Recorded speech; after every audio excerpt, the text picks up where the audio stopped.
Penjualan kurma melonjak 5 kali lipat mendekati Ramadan.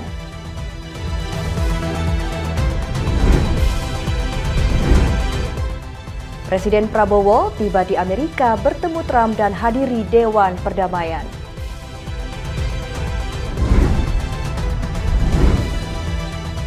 Israel tangkap imam Masjid Al-Aqsa jelang Ramadan. Halo, selamat petang pemirsa setia Berita Nasional TV. Senang sekali Berita Nasional Petang kembali hadir menyapa Anda. Selain 3 berita utama tadi, akan ada informasi lain dari dunia politik, ekonomi, hingga isu sosial yang sedang hangat diperbincangkan. Bersama saya, Restu Landari.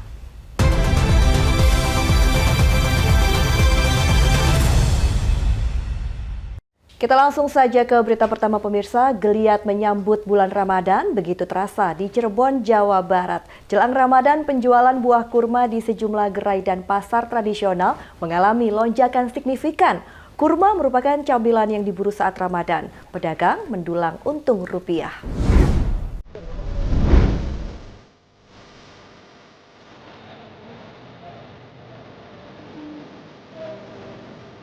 Menjelang bulan Ramadan, sentra penjualan kurma di Jalan Panjunan, Kota Cirebon, Jawa Barat diserbu pembeli pada Selasa 17 Februari 2026. Di sini ratusan warga silih berganti berbelanja kurma guna persiapan menunaikan ibadah Ramadan. Aneka ragam jenis kurma menjadi pilihan untuk memenuhi kebutuhan dari mulai kurma jenis azwa, kurma Mesir, hingga jenis sukar. Kurma merupakan camilan khas dan menu favorit di bulan Ramadan. Bahkan ada yang menjadikan kurma sebagai menu wajib melengkapi ibadah puasa Ramadan. Kurma mesti dikonsumsi. Karenanya banyak masyarakat memburu kurma dan mereka antri membeli kurma. Ramadan dan selalu kurma ini menjadi favorit atau menu wajib? Ya. Menu wajib. Kenapa sih Pak dipilihnya kurma? Ya, satu buat kesehatan juga. Buat cemilan berbuka. Oke. Emang selalu kurma ya Pak ya, Yandi? Istimewa. Kurma dulu. Imbas kurma diburu masyarakat, penjual kurma meraup keuntungan. Penjualan kurma mengalami peningkatan. Dihitung-hitung menjelang Ramadan, penjualan kurma melonjak hingga 5 kali lipat dibandingkan hari biasa. Dalam sehari, penjualan kurma mencapai 5 ton, sedangkan hari biasa kurma hanya terjual 1 ton dari berbagai jenis. Peningkatan pendapatan menjadi berkah bagi pedagang kurma menjelang Ramadan. Paling banyak dicari sama masyarakat itu kurma jenis Mesir, Sukari, Top, Ajwa, sama Madinah. Itu best seller ya? Best seller. Rata-rata konsumen dari mana Pak? Wilayah 3 Cirebon. Wilayah 3 Cirebon. Ya, 3 Cirebon. Satu hari berapa orang Pak kira-kira konsumen menjelang puasa ini? Puncaknya?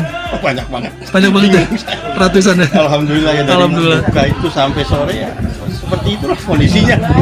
Boleh diulang berapa tadi satu hari? Berapa penjualan sampai berapa ini Pak? Ya, satu hari bisa sampai 5 ton. 5 ton kurma? Sedikit 4 ton. Semua jenis? Kalau semua dalam jenis. hari biasanya berapa ton Pak? Sehari? Kalau hari-hari biasa sih ada satu. Sebagai informasi, pemerintah melalui hasil sidang isbat menetapkan awal Ramadan jatuh pada hari Kamis 19 Februari 2026, sedangkan Muhammadiyah awal Ramadan dimulai hari Rabu 18 Februari 2026. Dari Cirebon, Jawa Barat, Tim Liputan Berita Nasional.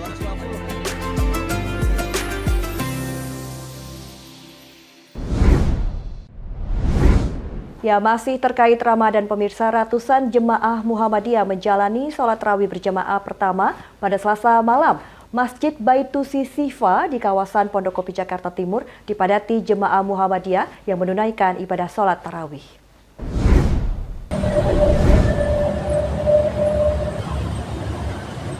Ratusan jemaah Muhammadiyah menggelar salat tarawih berjemaah pertama di Masjid Baitusi Sifa di kawasan Pondokopi, Jakarta Timur pada Selasa malam 17 Februari 2026. Di sini para jamaah mendengarkan kultum atau kuliah 7 menit mendengarkan ceramah, kemudian dilanjutkan dengan sholat tarawih sebanyak 11 rakaat.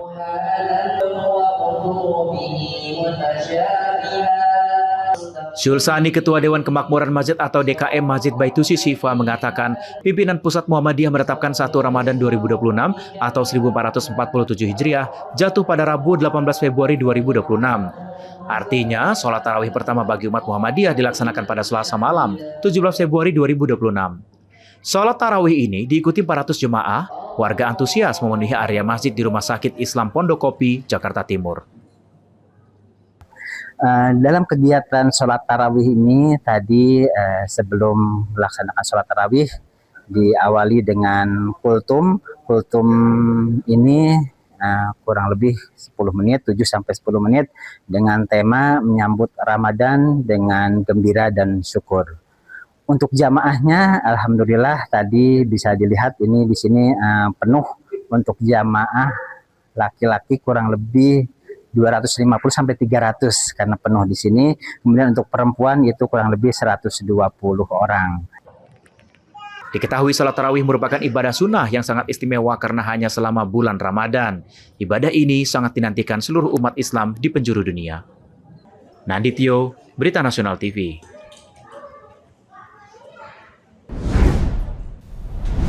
Salat tarawih pertama jemaah Muhammadiyah juga digelar di Masjid Al-Manar, Bekasi Utara, Kota Bekasi, Jawa Barat. Di sini ratusan jemaah memadati masjid.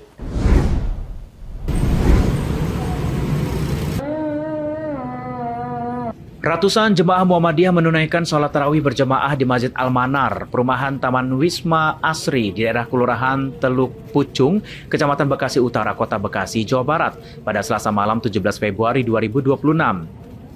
Salat tarawih digelar usai pimpinan Pusat Muhammadiyah menetapkan awal Ramadan 2026 atau 1447 Hijriah yang jatuh pada Rabu 18 Februari 2026. Pada hari pertama salat tarawih berjemaah, seluruh staf dipenuhi oleh para jemaah, baik dewasa maupun anak-anak, laki-laki dan perempuan.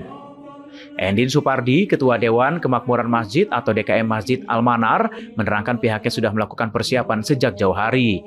Seperti diketahui, keputusan PP Muhammadiyah tentang pelaksanaan Ramadan 1447 Hijriah sudah diketahui sejak 1 bulan lalu.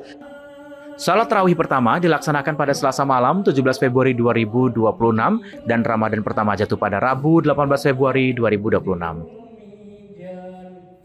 Pelaksanaan sholat tarawih di Masjid Al-Manar yaitu 4 rakaat sama 3 witir. Kalau untuk malam ini Ustadz yang akan sebelum pelaksanaan sholat tarawih ada yaitu penyambutan marhaban ya Ramadan. Lebih jauh, Endin Supardi mengatakan pelaksanaan salat tarawih di Masjid Al-Manar dilaksanakan dengan 11 rakaat. Jumlah jamaah diperkirakan 300 orang terdiri dari laki-laki, perempuan, dan anak-anak. Sementara itu, pemerintah melalui sidang isbat menetapkan 1 Ramadan 2026 atau 1447 Hijriah jatuh pada Kamis 19 Februari 2026. Meski terdapat perbedaan penetapan awal Ramadan 2026, masyarakat dihimbau saling menghormati dan menjaga kerukunan antar umat beragama. Dari Bekasi, Jawa Barat, Muhammad Ridwan, Berita Nasional TV. Ya, informasi selanjutnya pemirsa, masyarakat Kecamatan Menes, Pandeglang, Banten menyambut bulan Ramadan dengan tradisi munggahan mapak atau babacakan atau makan bersama di alun-alun Menes.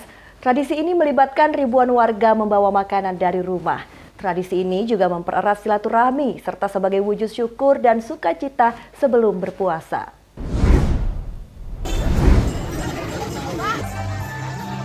Berbagai cara dilakukan masyarakat menyambut kehadiran bulan suci Ramadan. Warga di Kecamatan Menes, Pandeglang, Banten menggelar tradisi munggahan mapak atau babacakan atau makan bersama di alun-alun Menes Selasa sore 17 Februari 2026. Ribuan warga dari berbagai penjuru desa datang berbondong-bondong bersama keluarga dan kerabat melaksanakan tradisi munggahan mapak. Tradisi ini tak hanya sekedar makan bersama, tapi juga menjadi simbol refleksi diri dan pembersihan hati sebelum memasuki bulan suci Ramadan, serta bentuk syukur. Di sini warga menggelar doa bersama dengan acara puncak babacakan atau makan bersama di atas daun pisang. Beragam hidangan khas seperti nasi liwet, lauk pauk tradisional, hingga aneka kue rumahan tersedia dan disantap bersama. Bagi warga, tradisi munggahan mapak bukan sekedar perayaan semata, melainkan sarana untuk saling memaafkan dan mempererat tali silaturahmi. Selain itu sebagai ajang edukasi bagi generasi muda agar tetap melestarikan budaya lokal di tengah arus modernisasi. Babacakan yang biasa dilakukan tiap tahunnya bersama-sama kumpul sebelum bulan suci Ramadan untuk saling bersilaturahmi juga menikmati hidangan babacakan ini seperti.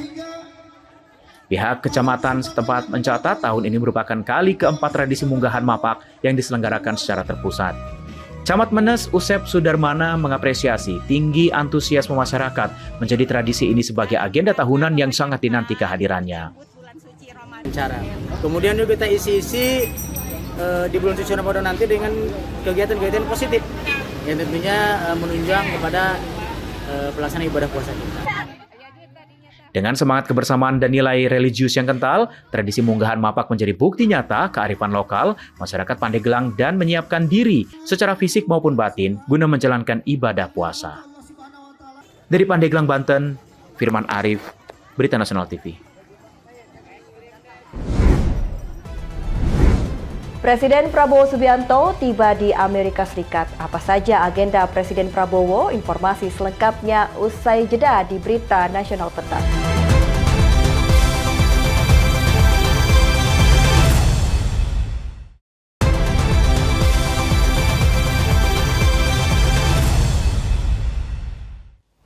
Anda kembali menyaksikan Berita Nasional Petang. Pemirsa, Presiden Prabowo Subianto tiba di Amerika Serikat untuk melakukan kunjungan kerja dan menjalani sejumlah agenda strategis bersama pemerintah setempat.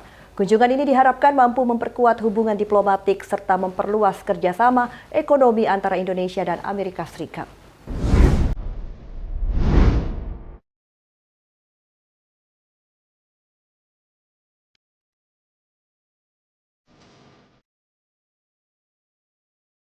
Presiden Prabowo Subianto telah tiba di Amerika Serikat pada Selasa 17 Februari 2026 pukul 11.55 waktu setempat di pangkalan militer Andrews, Washington DC.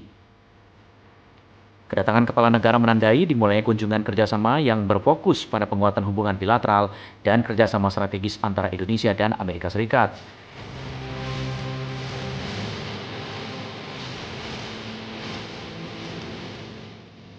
Setiba di Washington DC, Presiden Prabowo disambut hangat oleh Duta Besar Republik Indonesia untuk Amerika Serikat Dwi Suryo Indroyono Susilo atas Sepertahanan RI Washington, Marsikal Pertama TNI Ewi Soko Aribowo, serta Maintenance Group Commander Kolonel Gary Charlan.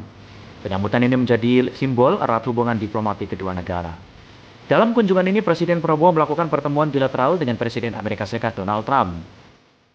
Pertemuan tersebut sekaligus diisi dengan penandatanganan Kesepakatan Dagang Agreement on Reciprocal Trade atau ART sebagai langkah konkret memperkuat kerjasama ekonomi. Selain itu, Presiden Prabowo juga menghadiri rapat perdana Board of Peace atau Dewan Perdamaian pada Kamis 19 Februari 2026 waktu setempat. Rangkaian agenda ini diharapkan mampu memperkokoh hubungan diplomatik serta memperluas kerjasama strategis khususnya di sektor ekonomi dan perdagangan melalui kesepakatan saling menguntungkan. Liputan Berita Nasional TV.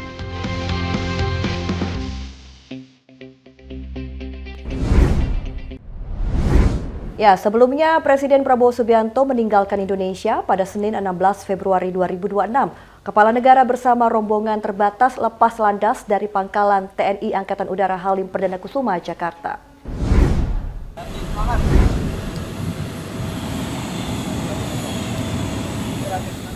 Presiden Prabowo Subianto melakukan kunjungan kerja ke Washington DC, Amerika Serikat.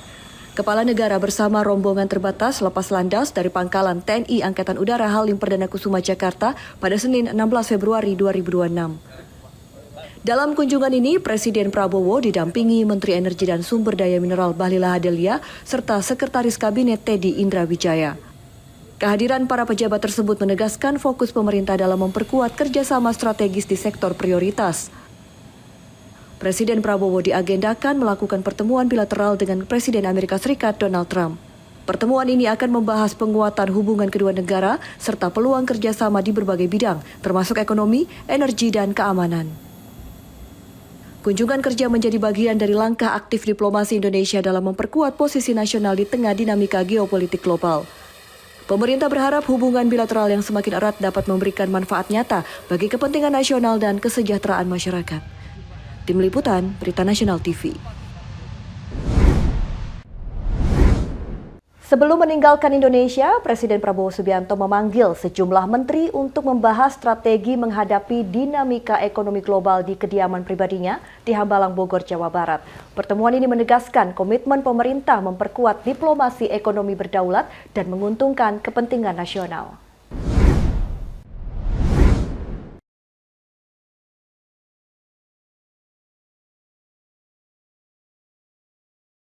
Presiden Prabowo Subianto memanggil sejumlah menteri ke kediaman pribadinya di Hambalang, Bogor, Jawa Barat pada Minggu 15 Februari 2026.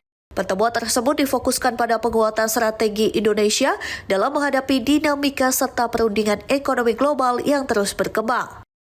Dalam arahannya, Presiden menekankan bahwa diplomasi ekonomi Indonesia tidak boleh hanya bersifat transaksional jangka pendek, melainkan harus memberikan dampak nyata bagi penguatan struktur ekonomi nasional. Peningkatan produktivitas industri dalam negeri serta penguatan posisi Indonesia dalam rantai pasok global menjadi prioritas utama pemerintah. Presiden juga menegaskan setiap kebijakan yang diambil harus menguntungkan dan memberikan hasil konkret bagi masyarakat serta kepentingan nasional. Pertemuan di Hambalang ini menegaskan komitmen pemerintah agar diplomasi ekonomi Indonesia berjalan secara berdaulat, strategis, dan memberikan manfaat jangka panjang bagi bangsa dan negara. Dari Bogor, Jawa Barat, Tim Liputan Berita Nasional TV.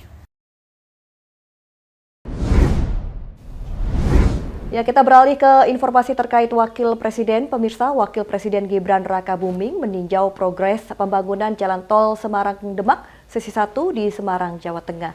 Hal ini dilakukan untuk memastikan proyek infrastruktur ini berjalan sesuai target.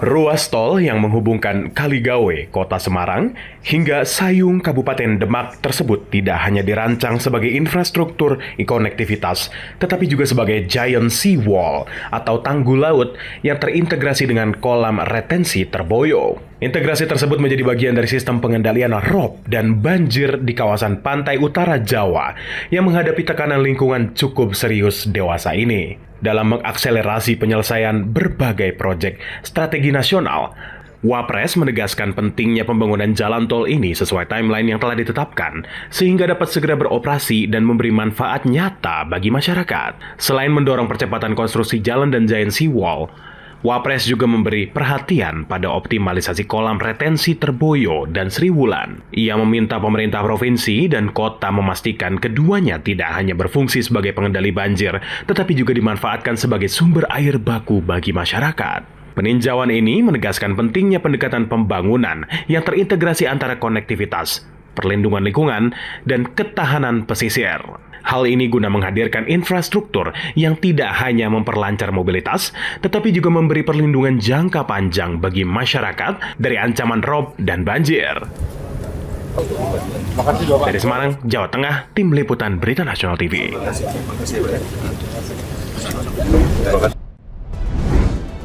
Pemerintah terus memantau harga sembako selama Ramadan. Informasi selengkapnya usai jeda. Berita Nasional Petang segera kembali.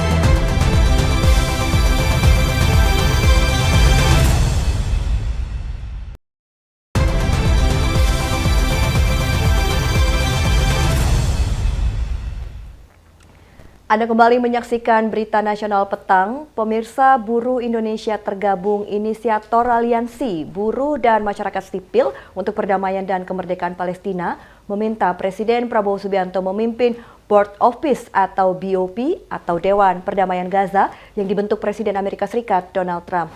Para buruh menginginkan Prabowo menjadi ketua bersama atau co-chair dalam pembangunan kembali Gaza Palestina. Sejumlah pimpinan organisasi buruh Indonesia tergabung Inisiatif Toleransi Buruh dan Masyarakat Sipil untuk Perdamaian dan Kemerdekaan Palestina mendorong Presiden Prabowo Subianto agar memimpin BOP atau Dewan Perdamaian Gaza dibentuk Presiden Amerika Serikat Donald Trump. Para buruh menilai Indonesia paling layak memimpin Dewan Perdamaian Gaza. Alasannya Indonesia sebagai negara muslim terbesar di dunia dan salah satu pendukung utama kemerdekaan Palestina. Pernyataan ini disampaikan para pemimpin buruh di Cilandak, Jakarta Selatan, Selasa 17 Februari 2026. Ketua Umum Konfederasi Serikat Pekerja Indonesia atau KSPSI, Jumhur Hidayat menyatakan Indonesia harus punya peran penting dalam kepemimpinan Dewan Perdamaian Gaza dan jangan mudah percaya kepada Amerika Serikat. Membawa mandat hampir 300 juta rakyat Indonesia yang memang sudah lama merindukan kemerdekaan Palestina dan perdamaian Palestina. Karena itu kita ingin memperkuat peranan Indonesia karena sekarang Presiden Prabowo, maka Presiden Prabowo juga menurut kami adalah yang paling berhak untuk ikut serta menentukan kebijakan dan langkah BOP. Salah satunya apa? Kalau misalkan kaum buruh yang memimpin BOP harusnya Indonesia, ya. Buruh Indonesia juga mendorong pemerintah Indonesia agar setiap rupiah disumbangkan untuk pembangunan dan kepentingan warga Gaza, termasuk melibatkan pekerja-pekerja warga Gaza atau Palestina dalam rekonstruksi Gaza. Dari Jakarta, Berita Nasional TV.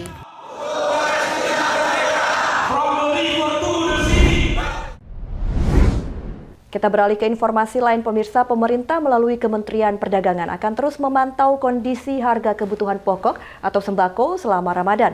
Pemantauan ini untuk memastikan pasokan kebutuhan pokok tercukupi bagi masyarakat selama periode Ramadan. Kementerian Perdagangan akan turun langsung ke pasar mengecek stok dan harga kebutuhan pokok. Pemerintah akan terus memantau harga serta pasokan kebutuhan pokok bagi masyarakat periode bulan Ramadan ini. Menteri Perdagangan Budi Santoso mengungkapkan pemantauan harga kebutuhan pokok atau sembako dilakukan melalui sistem pemantauan pasar kebutuhan pokok milik Kementerian Perdagangan. Kementerian Perdagangan akan turun langsung ke pasar mengecek stok dan harga kebutuhan pokok. Mendak Budi Santoso atau bisa disapa Busan menyoroti kondisi harga kebutuhan pokok. Menurut Busan, di pasar tertentu harga sembako relatif naik dan turun. Kendati demikian, Busan menegaskan kondisi harga kebutuhan pokok secara nasional masih tergolong bagus. Hal ini disampaikan Busan saat membuka pasar murah Ramadan dan Idul Fitri di lingkungan Kementerian Perdagangan pada Rabu pagi 18 Februari 2026. Nah itu kalau di rata-rata nasional memang harganya masih bagus. Ada yang memang agak tinggi sedikit ya. Tadi saya sampaikan misalnya minyak kita 16.020. Tapi kan minyak kita kemarin rata-rata 16.800 ya, setelah ada Permendak di mana 35% BUMN pangan wajib memasok ke konsumen cenderung menurun. Jadi mudah-mudahan selama Ramadan ini harga terkendali, pasokan cukup, dan terus kita melakukan monitor. Dari Jakarta, Lydia Junita, Anggada Agung, Berita Nasional TV. SP2KP dan Informasi selanjutnya pemirsa, Dewan Perwakilan Rakyat dan pemerintah menggelar rapat koordinasi pemulihan pasca bencana Sumatera di ruang Pustaka Loka Gedung Nusantara 4, Kompleks Parlemen Senayan, Jakarta pada hari ini. Rapat dipimpin Wakil Ketua DPR Sufmi Dasko Ahmad.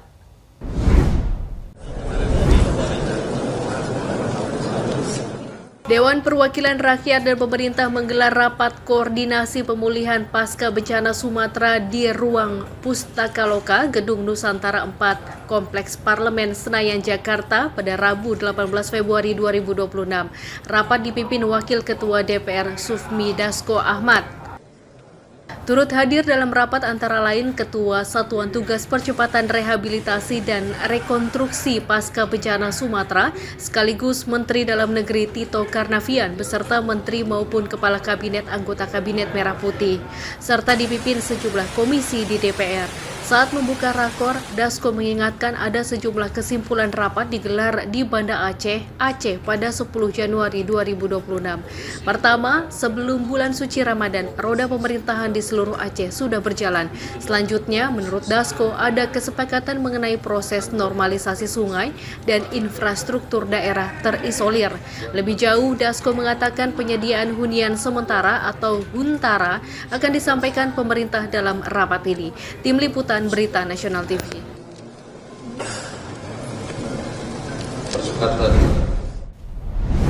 Ya pemirsa, selanjutnya kita akan pantau kondisi arus lalu lintas terkini yang akan disampaikan petugas NTMC Korlantas Polri, dan berikut laporannya.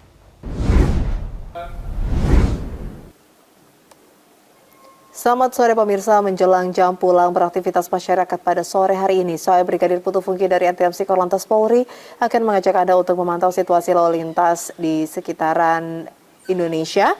Dan untuk informasi yang pertama, kita akan melihat lalu lintas dari kawasan Simpang Pancoran, Jakarta Selatan. Di mana situasi lalu lintas saat ini dari arah Pasar Minggu atau Depok yang akan menuju ke Semanggi terpantau lancar walaupun terlihat sesekali perlambatan kecepatan kendaraan terjadi dikarenakan imbas dari antrian kendaraan yang akan menuju ke kawasan Tebet ataupun Manggarai. Terlihat antrian kendaraan menjelang traffic light kurang lebih 100 hingga 200 meter ke belakang dan selepasnya kendaraan dapat berjalan dengan kecepatan kurang lebih 40 km per jam. Kemudian lalu lintas dari arah Semanggi yang akan menuju ke Pasar Minggu atau Depok saat ini juga terpantau lancar, walaupun terlihat juga sudah mulai adanya peningkatan jumlah kendaraan, namun lalu lintas masih terpantau kondusif lancar. Dan selanjutnya pemirsa, kita akan bergeser melihat arus lalu lintas di kawasan Pospol Ciawi, Jawa Barat. Kondisi arus lalu lintas terpantau cukup padat pada sore hari ini, khususnya dari arah Caringin ataupun dari arah Tajur yang akan menuju ke exit tol Ciawi, maksud kami, ataupun yang akan menuju ke arah Gadok. Saat ini lalu lintas terpantau cukup ramai, terlihat perlambatan kecepatan kendaraan. Kemudian lalu lintas dari exit tol Ciawi yang akan menuju ke Caringin atau Tajur terpantau lancar. Perlambatan kecepatan kendaraan di kawasan ini dikarenakan peningkatan jumlah kendaraan yang cukup signifikan pada sore hari ini. Antisipasi akan angkutan umum yang menaik turunkan penumpang tidak pada tempatnya, mengingat di kawasan ini terdapat terminal Bayangan. Dan juga berhati-hati kepada para pengendara, antisipasi akan masyarakat yang berlalu lalang di Pospol Ciawi, Jawa Barat ini. Dan yang ketiga pemirsa, kita akan melihat lalu lintas dari kawasan Terminal Tirtona di Solo, Jawa Tengah. Kondisi arus lalu lintas dari Kertosuro atau Klaten yang akan menuju ke alternatif Purwodadi Grobogan terpantau lancar. Begitupun dari arah Kertosuro yang akan menuju ke Karanganyar maupun Sragen saat ini terpantau lancar. Terlihat perlambatan kecepatan kendaraan terjadi hanya menjelang traffic light dan selepasnya kendaraan dapat berjalan dengan kecepatan kurang lebih 40 hingga 50 km per jam. Dan pada sore hari ini pemirsa, kita lihat bahwa kendaraan didominasi oleh kendaraan roda 2 khususnya yang melintas menuju ke kawasan Purwodadi ataupun Grobogan. Kami harap para pengendara untuk tetap berhati-hati, mematuhi rambu-rambu lalu lintas yang berlaku dan juga antisipasi akan pertemuan arus kendaraan di kawasan ini. Dan yang terakhir pemirsa, kita akan melihat lalu lintas dari kawasan Mall Citowaru, Surabaya, Jawa Timur. Kondisi lalu lintas sore hari ini terpantau cukup lancar dari arah Sidoarjo yang akan menuju ke Surabaya melalui Jalan Ahmad Yani. Belum terlihat peningkatan jumlah kendaraan yang signifikan, lalu lintas terpantau normal, kecepatan kendaraan dapat ditempuh dengan kecepatan kurang lebih 50 km per jam. Namun pemirsa, perlu diantisipasi akan kendaraan yang akan memutar balik di kawasan ini, sehingga kami harap para pengendara yang akan memutar balik untuk dapat menggunakan ruas jalan paling kanan. Selanjutnya perhatikan marka jalan yang berlaku dan antisipasi akan kendaraan yang keluar masuk dari pusat perbelanjaan yang terletak di kawasan ini. Dan pemirsa, mari tertib berlalu lintas untuk menciptakan keamanan, keselamatan, ketertiban, dan kelancaran arus lalu lintas. Dan untuk mengupdate informasi lalu lintas terkini, Anda dapat mengakses media sosial kami di korlantas.polri.go.id. Demikian saya Brigadir Putu Funky melaporkan. Semoga bermanfaat dan tetap hati-hati di jalan. Ex-Menteri Prancis digerebek. Informasi selengkapnya usai jeda. Berita Nasional Petang segera kembali.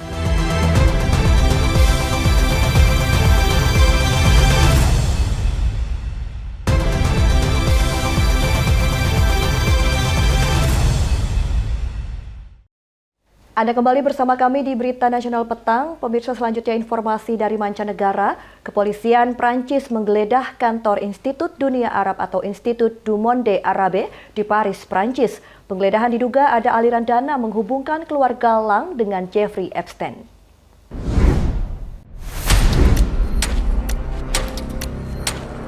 Kepolisian Prancis menggeledah kantor Institut Dunia Arab atau Institut du Monde Arabe di Paris pada Senin 16 Februari 2026.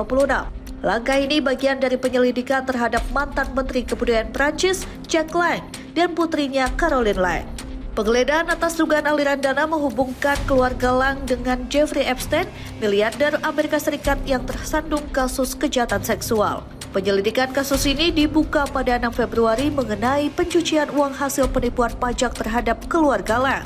Dilaporkan Euronews Senin 6 Februari 2026, Jack Lang berusia 86 tahun mengundurkan diri dari jabatannya sebagai Presiden Institut Dunia Arab pada awal Februari 2026. Keputusan ini diambil tak lama usai Departemen Kehakiman Amerika merilis dokumen terbaru mengenai jaringan dan dokumen Epstein pada Jumat 30 Januari 2026.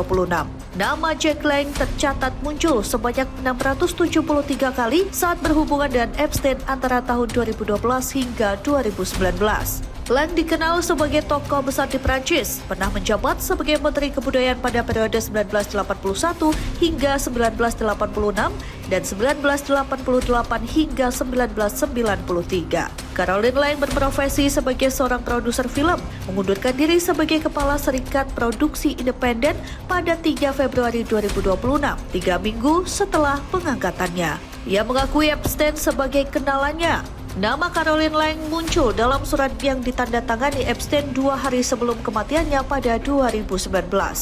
Dalam dokumen itu, Epstein menjanjikan uang sebesar 5 juta dolar Amerika Serikat. Caroline bersikeras tidak tahu menahu surat tersebut dan mengaku tidak pernah menerimanya. Jack Lang mengatakan bertemu Epstein melalui sutradara film Woody Allen sekitar 15 tahun yang lalu dan terkejut mengetahui kejahatan Epstein. Kantor Kejaksaan Paris pada Sabtu 14 Februari 2026 mengumumkan menunjuk hakim penyelidik memeriksa potensi pelanggaran melibatkan warga negara Prancis dalam kasus Epstein.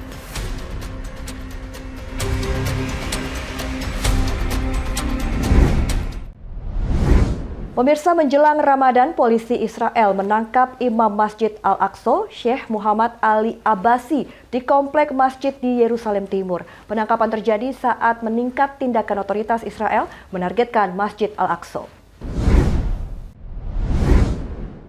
Polisi Israel menangkap Imam Masjid Al-Aqsa Syekh Muhammad Ali Abbasi di kompleks masjid di Yerusalem Timur pada Senin malam 16 Februari 2026. Penangkapan ini disertai perintah pelarangan masuk ke area masjid selama 1 pekan. Otoritas mengeluarkan perintah pengusiran melarangnya memasuki lokasi masjid selama 1 minggu. Tidak dijelaskan alasan pelarangan tersebut. Penangkapan dan pelarangan terjadi beberapa hari menjelang bulan suci Ramadan. Mengutip dari kantor berita Palestina, Wafa, peristiwa penangkapan terjadi saat meningkatnya langkah-langkah otoritas Israel yang menargetkan Masjid Al-Aqsa.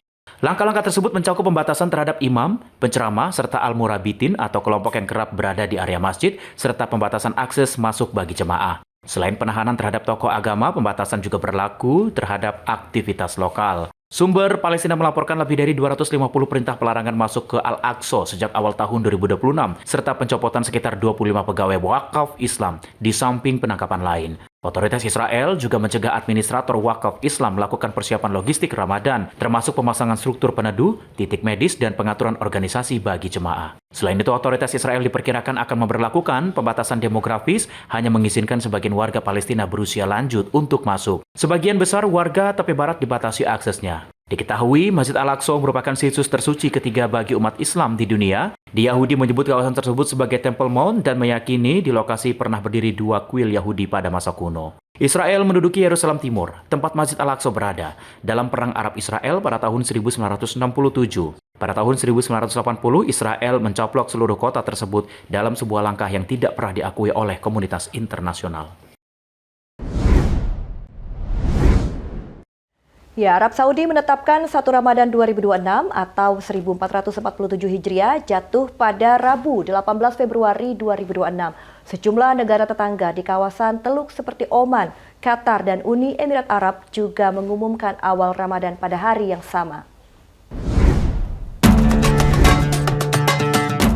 Pemerintah Arab Saudi menetapkan 1 Ramadan 2026 atau 1447 Hijriah jatuh pada hari Rabu 18 Februari 2026. Pernyataan ini diumumkan Istana Kerajaan pada Selasa 17 Februari 2026. Pengumuman disampaikan melalui media pemerintah Saudi Press Agency yang menyatakan Rabu adalah hari pertama bulan suci Ramadan. Dilaporkan kantor berita AFP, penetapan awal Ramadan di Arab Saudi menjadi rujukan bagi banyak negara mayoritas Muslim lain, sehingga pengumuman dari Riyadh dinilai sangat penting. Sejumlah negara tetangga di kawasan Teluk seperti Oman, Qatar, dan Uni Emirat Arab juga mengumumkan awal Ramadan pada hari yang sama. Ramadan merupakan bulan ketika umat Islam di seluruh dunia menjalankan ibadah puasa sejak fajar hingga matahari terbenam. Ibadah puasa Ramadan termasuk dalam 5 rukun Islam yang mewajibkan umat Islam menahan diri dari makan, minum, merokok pada siang hari. Umat Islam dianjurkan memperbanyak sedekah. Awal Ramadan secara ditentukan berdasarkan terlihat bulan sabit atau hilal. Otoritas keagamaan Arab Saudi menggunakan pengamatan langsung sebagai metode memastikan kemunculan hilal. Di Arab Saudi, Mahkamah Agung berwenang menetapkan dan mengumumkan awal bulan Ramadan di sana. Arab Saudi dikenal sebagai lokasi 2 situs suci umat Islam. Berbeda dengan otoritas Arab Saudi yang menetapkan 1 Ramadan 2026 atau 1447 Hijriah yang jatuh pada Rabu 18 Februari 2026, Iran menetapkan awal Ramadan 1447 Hijriah jatuh pada Kamis 19 Februari 2026. Penetapan awal Ramadan berdasarkan pemantauan hilal. Iran menetapkan awal Ramadan 1447 Hijriah jatuh pada Kamis 19 Februari 2026. Sedangkan Arab Saudi memulai bulan Ramadan lebih dahulu pada Rabu 18 Februari 2026. Perbedaan penetapan ini diumumkan masing-masing otoritas pada Selasa 17 Februari 2026. Dikutip dari AFP, kantor pemimpin tertinggi Iran Ayatollah Ali Khamenei menyatakan Iran menetapkan awal Ramadan berdasarkan pemantauan hilal di wilayahnya. Kantor Khamenei menyebutkan kelompok-kelompok pengamat hilal disebar ke seluruh negeri. Mereka mengamati bulan sabit menandai dimulainya bulan Ramadan. Sejumlah negara tetangga di kawasan Teluk yakni Oman, Qatar, dan Uni Emirat Arab turut mengumumkan awal Ramadan pada hari yang sama dengan Arab Saudi. Pemirsa, tetaplah bersama kami karena usai jeda kami akan mengajak Anda untuk melihat transformasi modern Arab Saudi selengkapnya di Berita Nasional Petang.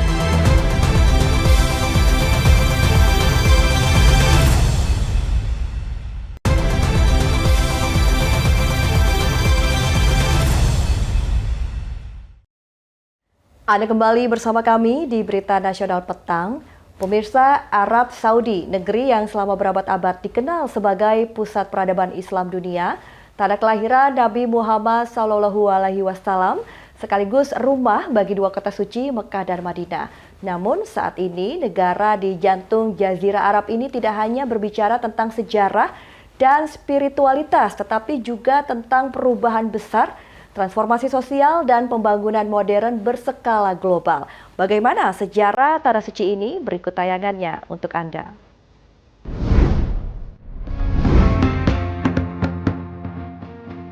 Selamat datang di Saudi Arabia. Kerajaan Arab Saudi terletak di kawasan Asia Barat, menempati sebagian besar wilayah semenanjung Arab dengan luas lebih dari 2 juta kilometer persegi, menjadikannya negara terbesar di Timur Tengah. Di sebelah barat, Laut Merah membentang panjang, sementara di timur berbatasan dengan Teluk Arab. Sebagian besar wilayahnya berupa gurun luas, termasuk Rub Al-Khali atau Empty Quarter, salah satu gurun pasir terbesar di dunia. Meski dikenal sebagai negeri gurun, Arab Saudi menyimpan kekayaan sumber daya alam, terutama minyak bumi, yang selama puluhan tahun menjadi tulang punggung ekonomi negara. Di balik bentang alamnya, Arab Saudi memiliki posisi yang jauh lebih penting dalam sejarah peradaban manusia. Arab Saudi adalah pusat spiritual bagi lebih dari 1,5 miliar umat muslim di dunia.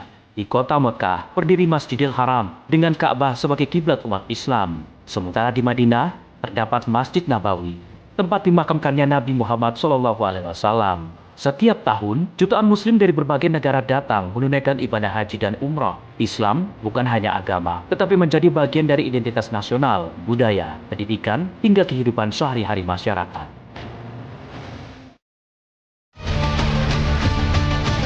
Riyadh, ibu kota kerajaan Arab Saudi, terletak di wilayah tengah Najd. Dari sebuah oasis kecil, Riyadh berkembang menjadi kota metropolitan modern.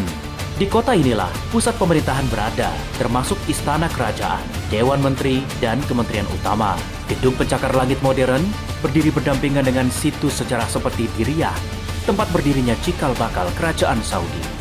Dalam beberapa tahun terakhir, Riyadh menjadi simbol transformasi melalui program Vision 2030, pembangunan infrastruktur, transportasi publik, kawasan bisnis, hingga sektor hiburan berkembang pesat. Riyadh kini diproyeksikan menjadi salah satu kota global paling dinamis di kawasan Timur Tengah. Jeddah. Bergeser ke barat, kota Jeddah berdiri di tepi Laut Merah. Kota ini dikenal sebagai pintu gerbang utama menuju Mekah karena menjadi titik kedatangan jamaah haji dan umroh melalui jalur udara dan laut. Sejak berabad-abad lalu, Jeddah telah menjadi kota perdagangan penting yang menghubungkan Asia, Afrika, dan Timur Tengah. Kawasan Al-Balad, kota tua Jeddah, masih mempertahankan arsitektur tradisional Hijazi dengan bangunan batu karang dan jendela kayu khas. UNESCO menetapkan Al-Balad sebagai situs warisan dunia karena nilai sejarah dan budayanya. Hari ini, Jeddah juga tumbuh sebagai pusat bisnis, budaya, dan industri kreatif termasuk festival film internasional dan berbagai agenda seni modern.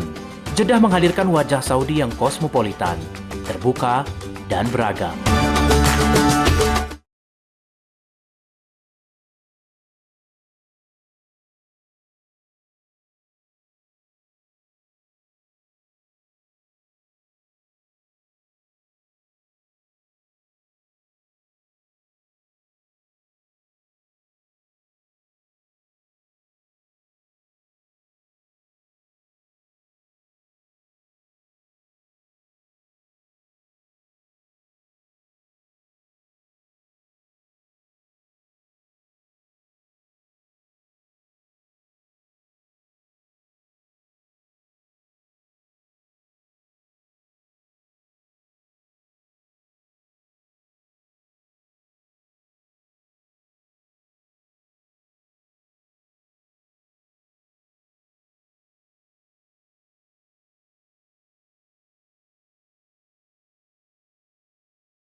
Ya, dari Arab kita ke Cina, pemirsa. Cina membuka jembatan Huajiang Grand Canyon yang diklaim sebagai jembatan tertinggi di dunia.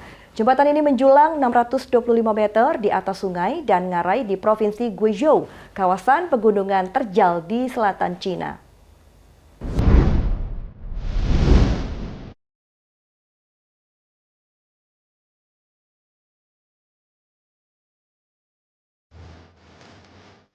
Sebuah jembatan megah diresmikan di Cina pada Minggu 28 September 2025. Jembatan Huajiang Grand Canyon mencetak rekor sebagai jembatan tertinggi di dunia.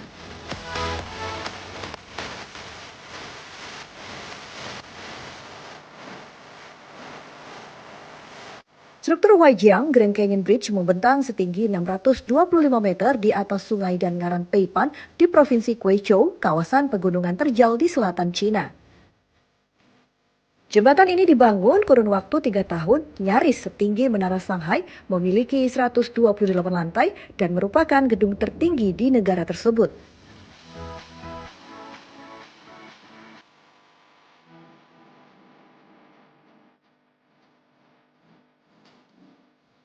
Melansir The Sun, pada Rabu 1 Oktober 2025, jembatan bisa memangkas waktu tempuh secara drastis. Sebelumnya, warga menempuh perjalanan hampir 2 jam melintasi ngarai yang luas. Kini, perjalanan hanya membutuhkan 2 menit. Proyek ambisius senilai kurang lebih 5,5 triliun rupiah memanfaatkan teknologi mutakhir, termasuk navigasi satelit dan drone. Tulangan baja seberat 215 ton metrik menopang struktur sepanjang 1,45 km. Bagian utama jembatan terdiri dari 93 segmen besar dengan berat total mencapai 22.000 ton, setara 3 kali bobot Menara Eiffel. Kepala Insinyur Jembatan merasa bangga karena bisa merampungkan mega proyek ini. Selain menghubungkan 2 sisi ngarai, jembatan ini juga diharapkan bisa menjadi penggerak ekonomi regional di Guizhou, salah satu provinsi tergolong kurang berkembang di Cina.